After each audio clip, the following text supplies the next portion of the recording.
During the final months of World War II, the population of the Netherlands experienced one of the worst famines of the war, an 8-month period known as the Hunger Winter. And to survive, people resorted to eating tulip bulbs in things like this Dutch stampot. So thank you to Hungryroot for sponsoring this video as we survive the Hunger Winter, this time on Tasting History.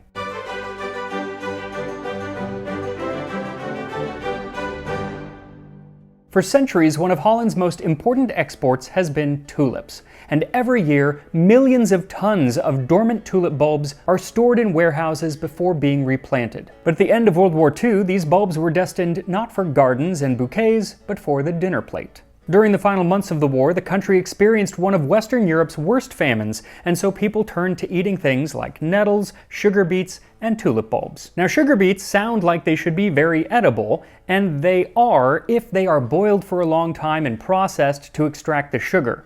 But that's not how people were able to eat them during the war, so they kind of just weren't the best food to eat.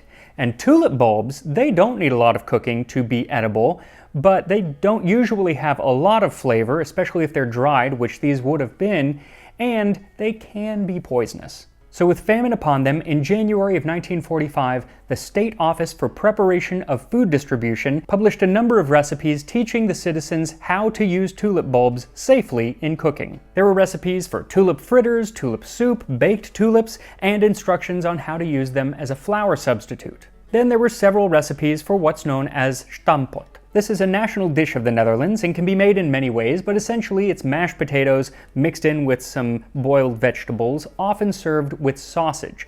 But in January 1945, they were eating tulip bulbs to survive, so probably no sausage, which is why you don't see it in this recipe for stampot with tulip bulbs. 1 kilogram of vegetables, a half kilogram of potatoes, a half kilogram tulip bulbs, salt, oil. Clean and finely chop the vegetables. Scrub the potatoes and quarter them. Clean the tulip bulbs. Put everything in a pot with a little water and salt, boil for 30 to 45 minutes. Mash everything and add oil to taste. So except for the tulip bulbs and the lack of sausage, this is very similar to the modern version, except today it's often done where the potatoes and the vegetables are boiled separately and then brought together to mash. Here, it's all done in one pot, and that was because of lack of fuel, but that also led to my version becoming purple, because as one of my vegetables I chose red cabbage, as red cabbage was mentioned in another 1945 recipe. So for this version, I used 1 kilogram or 2 pounds of red cabbage, kale and carrots, a half kilogram or 1 pound of russet potatoes, 2 teaspoons of salt, 2 teaspoons of oil. Any vegetable oil will work. I used rapeseed oil because that would have been common in the Netherlands at the time, and 1/2 kilogram or 1 pound of organic tulip bulbs. And they do need to be organic because most tulip bulbs are sprayed with a lot of pesticide and you don't want to be eating that. And finding them, even any tulip bulbs at this time of year, can be quite difficult. I had to go to several different garden centers just to find some. Never thought that I would be doing my grocery shopping at a plant nursery. Luckily, I don't do that much grocery shopping these days ever since I've started working with Hungryroot, today's sponsor. Hungryroot takes care of your weekly meal planning and your grocery shopping by recommending delicious and healthy recipes geared to your tastes. You tell them what you like to eat and your nutrition and health goals and preferences, and then they will curate a menu for you, do the grocery shopping, and deliver all of those ingredients right to your door. And what I love is that this allows you not to have to make a decision between convenience and nutrition. You get both with Hungryroot. Then they'll cover everything. You just tell them, I want you to handle 3 breakfasts, 5 lunches, and 5 dinners, and some desserts and snacks, and that's what they'll cover. So there's nothing that goes to waste. And for a limited time, Hungryroot is offering an exclusive offer of 40% off of your first box, plus get a free item in every box for life. Just click the link in the description or head to hungryroot.com and use my code TASTINGHISTORY. That's 40% off of your first box, plus you get a free item of your choice for life. Just head to hungryroot.com with my code TASTINGHISTORY. They have lots of options, though I don't think that tulips is one of them, so you're going to be on your own if you want to make this tulip dish. But once you've got your tulips, then it's time to prepare them so we don't poison ourselves. In fact, maybe let me do this and don't make this one at home.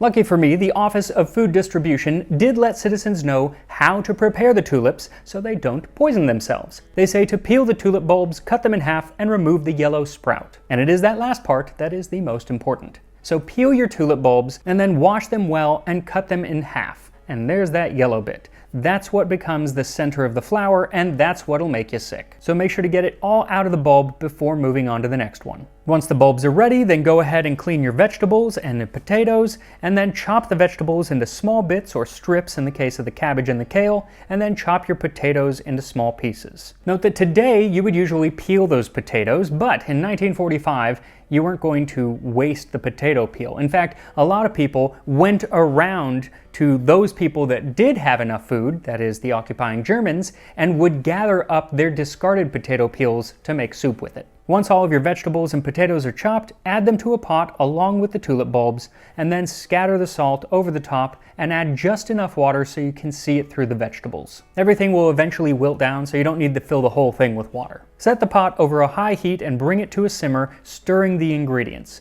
and then let it cook down for about 40 minutes. Then during that time, you want to give it a stir every once in a while just so everything is nicely well cooked. And this is where I noticed that the water had turned purple, and I realized that this would indeed be a purple dish of potatoes. And I pictured in my mind's eye a Dutch family coming around a table, sitting down to this purple stamppot made with tulip bulbs, which they were going to eat to survive the hunger winter of World War II.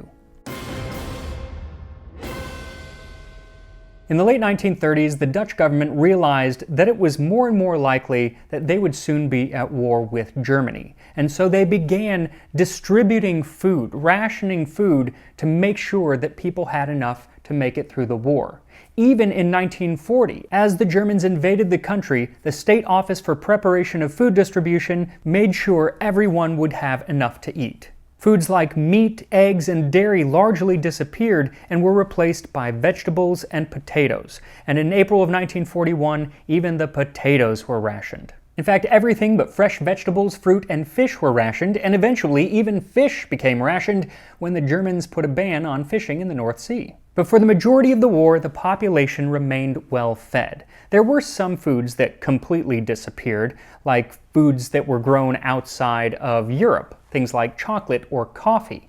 Though they did have a coffee substitute available. Usually it was made of a little bit of coffee and then a lot of filler with things like chicory or rye or actually ground up tulip bulbs. There's even a cartoon from 1941 titled Bulb Sunday, and it shows two tourists ordering coffees, to which the proprietor asks, "Did you want coffee of crocus, of hyacinth, or of real tulips?" But even with tulip bulbs having to be used for coffee, the majority of the diet in the Netherlands remained pretty steady, a lot more so than many of the other places under German occupation.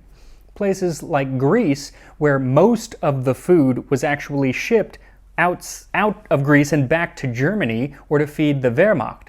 But in the Netherlands, only about 3 to 4% of the food was shipped out in the first years of the war.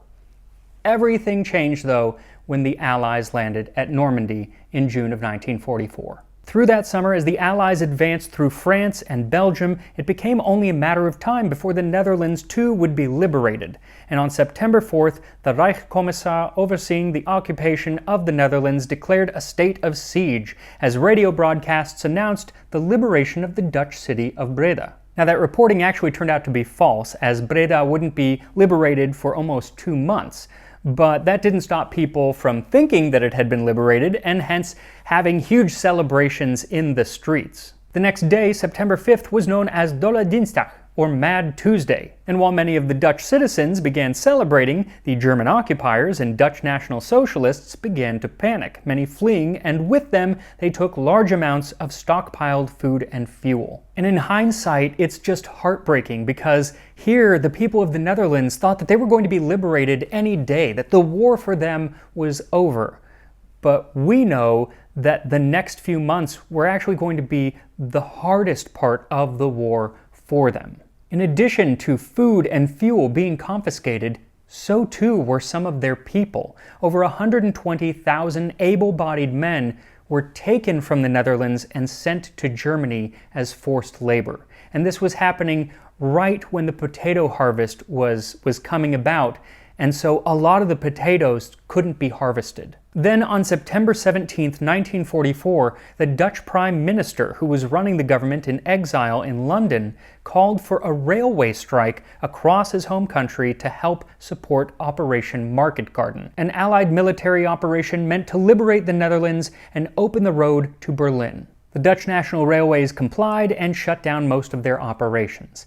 Unfortunately, while the Allies were able to liberate a few Dutch cities, the advance stalled after a German counteroffensive and Operation Market Garden collapsed, leaving the remaining Dutch people to face the wrath of the occupying Germans, who retaliated by putting an embargo on all food transports to the Western Netherlands. Between this, the rail strike, and the workers being sent to Germany during the potato harvest, it led to not nearly enough food being made available to the people, and rather quickly there were shortages. Now, only just a few weeks after they put this embargo on shipping food to the West, they lifted it, but it was too late. Other factors led to more food shortages, or if there was food, not allowing it to get to where it needed to go. Things like the Germans blowing up docks and bridges to stop the advance of the Allies, or flooding entire areas of the country for the same reason. And then nature stepped in and decided that it was going to give Northern Europe one of the coldest winters in living memory, and so during January and February of 1945, many of the rivers and canals that crisscrossed the Netherlands froze, and so they couldn't even transport food by boat anymore. This is when people resorted to eating things like sugar beets, nettles, tulip bulbs, and even the potato starch that was typically used for laundry. By Christmas, things became very bad. We had to line up at a cart in the street that dispensed 1 ladle of tulip bulb soup per person per day. Even the half loaf of bread per person per week that we had received earlier was now no longer available. In parts of the West, an entire week's bread ration fell from a kilo in October to half a kilo in December, and by the end of the winter of 1945, only 400 grams per week. This, coupled with the kilogram of potatoes, was an adult's entire ration for the week, and so many were living on less than 500 calories a day. In addition, fuel was scarce as well, and so people were cutting down trees, and then they started using scrap wood from around town, and then tearing down their own houses, lifting floorboards and breaking down doors just to stay warm and to be able to heat their food. And to save on the fuel, rather than heating an entire big pot or something, they would make these small stoves out of coffee cans or small cans so they could just use a little bit of fuel to heat just a little bit of food. In cities like Rotterdam, Amsterdam, and The Hague, they did set up soup kitchens for people who couldn't make their food at home or just ran out of food for some reason. But supposedly, the food at these soup kitchens was all but inedible. It was usually a watery concoction of potatoes one day and cabbage the next. It never had an attractive smell. It was getting worse, and toward the end we often had tulip bulb soup. This was an awful tasting and sickly smelling brew, but there was nothing else. One ate it under protest. He said it didn't smell good, and I can attest to that because this dish had a lot of cabbage boiling, and boiling cabbage really makes the house smell not great. Anyway, the famine reached its height in March of 1945, 7 months after the people thought that they were going to be liberated by the Allies.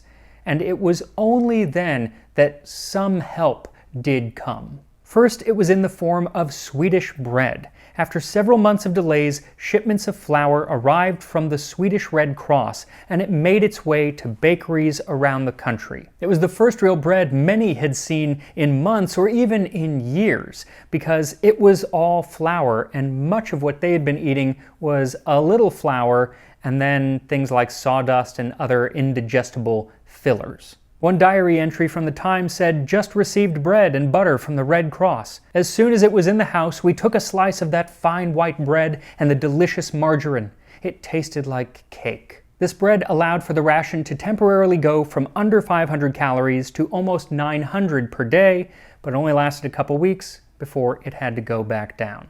What really made a difference was the urging over several months of the Dutch government in exile, pleading with the leaders of the Allies to do something, to find a way to get food into the Netherlands. And this actually required negotiations between the Allies and the German occupiers.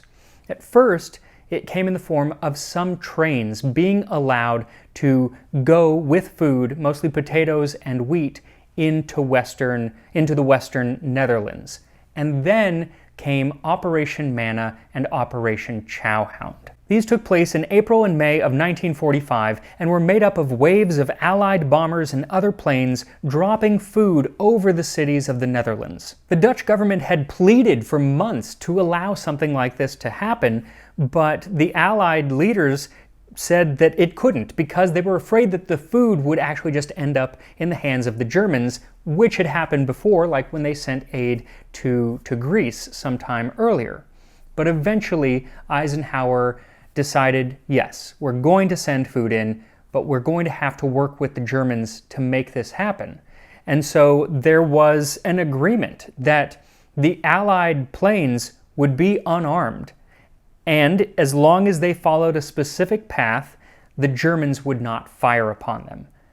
The Germans did fire upon some of them occasionally, not as much as they probably would have, of course, but overall, it was a huge success. And in a matter of 10 days, from April 29th to May 8th, 11,000 tons of food were delivered to the Dutch people. Now, this did not end the hunger winter, but it did alleviate it. What really started to end it was the surrender of Germany on May 8th and the full liberation of the Netherlands. But even then, it took several months for people to get enough food to not be starving anymore. Over the hunger winter, 20,000 people died, and many, many more became very, very ill.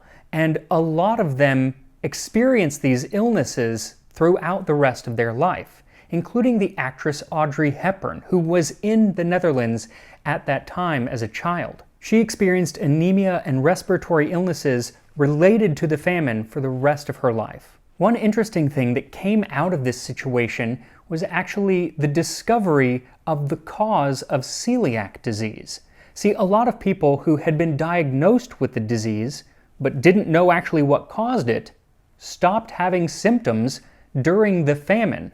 And then when that Swedish bread came in, they started having the symptoms again. This led a Dutch pediatrician to corroborate a previous hypothesis that wheat was the potential cause for the disease. Interesting, but little consolation to anyone who suffered through the hunger winter and was forced to survive by eating dishes like this stamppot made with tulip bulbs.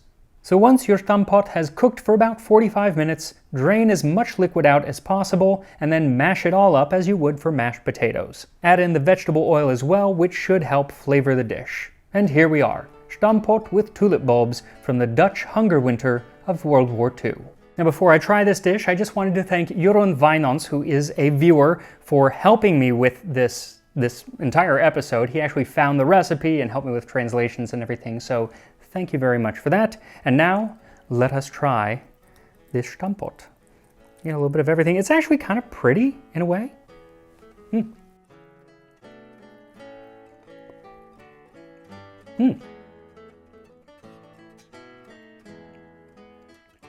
Tastes like mashed up vegetables and mashed potatoes, because that's what it is.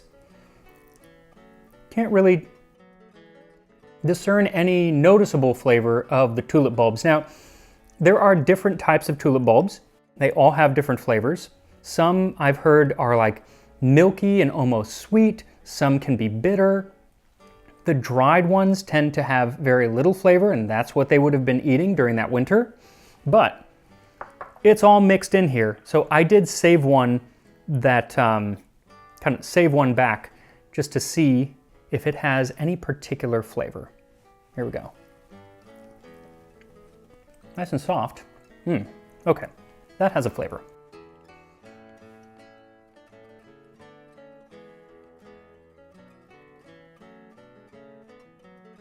Interesting. At first, dirt. Like metallic dirt. Very metallic, actually. But then, kind of sweet dirt. There is a sweetness to it. I'm not gonna lie. I kind of like that flavor. It's earthy. I would have never thought that there would be so much flavor actually in it. But it's not enough to really overcome all of the flavors in this, all of the other vegetables. Today, most of the recipes, modern recipes that I found for this, it's mostly potatoes and then a little bit of vegetables. This is mostly vegetables and then a little potato and a little tulip bulb. So it makes sense that the vegetables are the dominant flavor. So I think that it just kind of would depend on what vegetables you're using and how much tulip bulb you end up adding. For tulip soup, they actually wouldn't add pieces like this. They would grate the tulips and use it as a thickener. So I'm curious how that would affect the flavor, especially if it did have a rather strong flavor like this one. Again, really surprised at how strong this flavor is and how much I liked it. And I will see you next time on Tasting History.